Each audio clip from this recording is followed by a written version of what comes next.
हाय, सारिकाच recipe मध्ये मी सारिका तुमचं मनापासून स्वागत करते। आजची आपली रेसिपी आहे बघा, मस्त असे मसूरच्या डाळीचे कांदा विथ बटाटा मिक्स भजी। रेसिपी खूप म्हणजे खूप छान आहे। बाहेर तर पुण्यामध्ये खूप छान असा पाऊस पडतोय, त्याच्यामुळे आज स्पेशल फरमाईश होती आणि घरामध्ये बेसन पीठ पण नव्हतं, म्हणून मी झटपट असे मसूरचे कांद्याची रेसिपी पहा आणि नक्की तुम्ही पण एकदा घरी ट्राय करा। चला तर व्हिडिओला स्टार्ट करूया।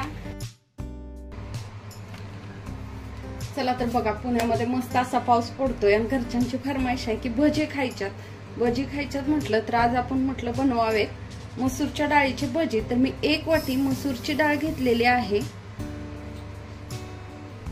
पाणी ओतून घ्यायचे, साधारण 15 ते 20 मिनिटं ही डाळ अशीच भिजत ठेवून द्यायची आहे।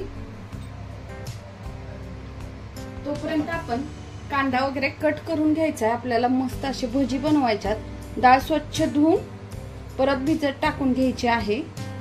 एवढं पाणी ओतून भिजत ठेवायचे आहे। अगोदर मी स्वच्छ डाळ धुवून घेते। बघा 20 मिनिटं झालेत। मी 20 मिनिटं साधारण डाळ भिजत ठेवली होती। डाळ छान अशी भिजलेली आहे। आपण ही जी डाळ आहे ती मिक्सरला बारीक करून घ्यायची। अशा पद्धतीने पाण्याचा वापर खूप कमी करायचा आहे। चला तर मी हे मिक्सरला फिरवून घेते आता। हे बघा, मी एक भांड घेतलंय आणि आपली डाळ अशी छान अशी वाटून घेतलेली आहे। पाणी थोडंसं पाणी टाकून बारीक करून घेतली आणि काढून घ्यायची आहे। बघा एवढ्या प्रमाणात आपल्याला डाळ बारीक करून घ्यायची। चला तर मी अशा पद्धतीने सर्व डाळ बारीक करून घेते। बघा अशा पद्धतीने आपण सर्व डाळ बारीक करून घेतलेली आहे। आता ह्याच्यामध्ये टाकायचा आहे तो म्हणजे एक बटाटा। मी मोठ्या साईजचा एक बटाटा खिसून घेतलेला आहे, तो टाकून घेते। एकदम नाजूक असा खिसायचा आहे हा बटाटा।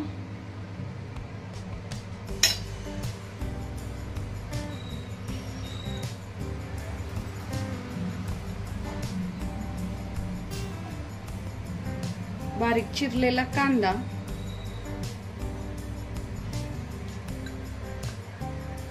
कोथिंबीर,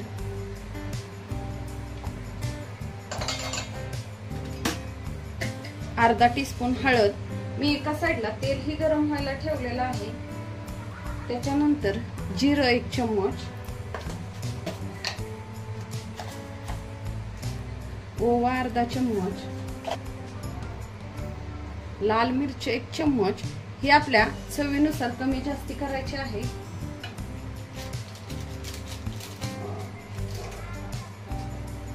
दोन चम्मच कॉर्नफ्लॉवर घेतलेले आहे। चिमूटभर सोडा। तर हे सर्व ना हाताच्या साहाय्याने मी एकत्र करून घेते। बघा पाण्याची आवश्यकता आपल्याला पडणार नाही, ह्याच्यामध्येच आपल्याला हे छान असं मिक्स करून घ्यायचंय।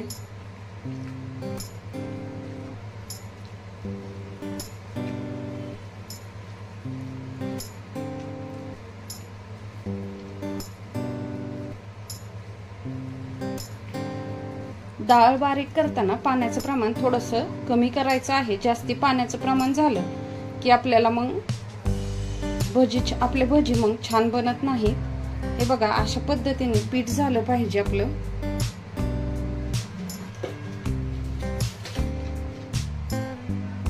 बघा ह्याच्यामध्ये चवीनुसार मीठ टाकते 1 चम्मच। परत एकदा सर्व हलवून घ्यायचंय।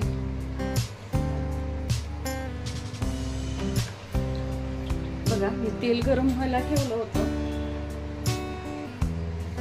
आपण सोडून बघूया थोडंसं। छान असं तेल गरम झालंय। आता आपण ह्याच्यामध्ये भजी सोडून घेऊया। मस्त असे कुरकुरीत मसूरच्या डाळीचे भजी खायला एकदम टेस्टी लागतात।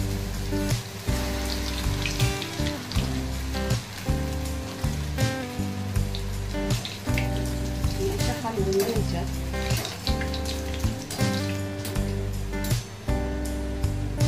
मस्त असा वास एकदम सुटलेला आहे ह्या भज्यांचा.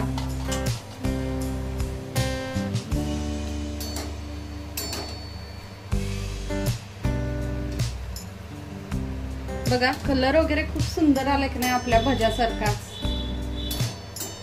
मीडियम गॅस करून आपल्या भजी तळून घ्यायच्यात. पहिल्यांदा फुल गॅसवरती भजी सोडून घ्यायची आणि नंतर मीडियम गॅस करून तळून घ्यायचे आहेत. चला तर आपले भजी छान तळले गेलेत. मी काढून घेते. अशाच प्रकारे सर्व भजी मी करून घेणार आहे. हे सर्व भजी तळून घेते. मस्त असा मस्त असे पावसामध्ये मसूरच्या डाळीची भजी आता खायला घेऊया.